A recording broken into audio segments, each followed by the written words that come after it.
약에게 살해당하지 않는 47가지 방법. 곤도 마코도지엄. 혈당 조절 장려는 약을 팔기 위한 계략. 심하게 목이 마른가? 당뇨병 예비군일지도 모른다. 혈당 조절을 하지 않으면 합병증의 위험이 높아지고 언젠가 실명하게 되거나 발을 절단하는 비극이 생길 수도. 당뇨병의 공포를 부채질하는 광고가 자주 눈에 띈다. 당뇨병은 몸을 움직이는 에너지인 포도당이 혈액 속에 넘쳐서 가장 중요한 세포에 돌지 않게 되는 병이다. 뇌경색이나 감염증을 일으킬 위험이 있고 병의 증상이 나타난 뒤 십수년 안에 망막증, 신경장애, 신장질환도 발병하기 쉽다. 그렇다고 해서 섣불리 약을 먹는 것은 더 위험하다. 일본 당뇨병학회는 오랜 기간 엄격한 혈당 조절을 장려해왔지만 그 덕에 얼마나 많은 사람이 목숨을 잃었는지 모른다. 헤모글로빈을 측정해 혈당의 장기간 평균치를 알아보는 혈액검사가 있다. 국제 기준으로는 헬로글로빈 A1C가 혈액의 6.5% 이상을 차지하면 당뇨병 위험이 있다고 본다. 일본 당뇨병학회에서는 7% 미만을 치료 목표로 삼는다. 약을 먹어도 변화가 없다면 혈당 수치를 낮추는 그 유일한 호르몬인 인슐린을 투여한다. 하지만 권위 있는 의학 전문지에 실린 한 영국 보고서에는 사망률이 가장 낮은 범위는 7-9%라고 적혀있다. 헤모글로빈 A1C가 10.5% 이상 경우와 6.5% 미만으로 낮은 경우 모두 약을 먹어도 사망률이 높았다. 특히 인슐린을 사용해 6.5% 미만으로 낮추면 사망률은 80%나 증가한다.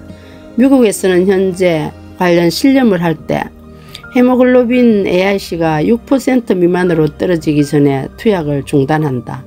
생명과 직결되는 문제이기 때문이다. 사망 위험을 고려하면 헤모글로빈 A1C 수치는 7.5% 정도가 안전하다. 생명을 앗아가는 저혈당 발작. 혈당 수치를 낮추면 급사하기 쉬운 이유는 저혈당 발작 때문이다. 뇌가 활동하기 위해서는 산소와 포도당이 없어서는 안 된다. 혈당 수치가 낮아지면 뇌 세포가 활동하지 않으면 오한이나 땀, 두근거림 등의 증상이 우선 나타난다.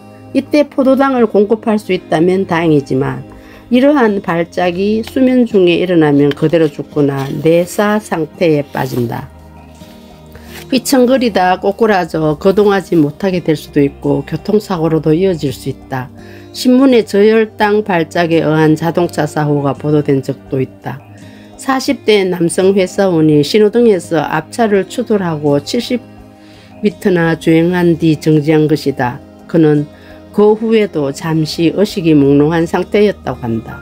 또 당뇨병 치료를 받는 65세 남성이 몰던 차가 남녀 2명을 치어 중경상을 입힌 사건도 있었다. 당시 사고 지점에 이르기 2km 전부터 급정지를 하는 등 운전이 정상적이지 않았다고 한다. 모두 저혈당 발작으로 인해 차가 달리는 흉기가 된 사건이다. 또 액토스라는 제2형 당뇨병 치료제에 발암 위험이 있다는 내용이 의사용 첨부 문서에는 실려 있다. 당뇨병 환자를 대상으로 한 해외 연구에서는 12월 이상 복용하면 특히 방광암 발생 위험이 늘어나는 경향이 있다고 인정했다. 환자가 알게 되면 약을 먹지 않을 것 같은 정보는 의사도 약사도 좀처럼 가르쳐주지 않는다. 인터넷 검색 등으로 스스로 조사해서 자신의 몸을 지킬 수밖에 없다. 경청해 주셔서 감사합니다. 오늘도 건강한 하루 보내세요.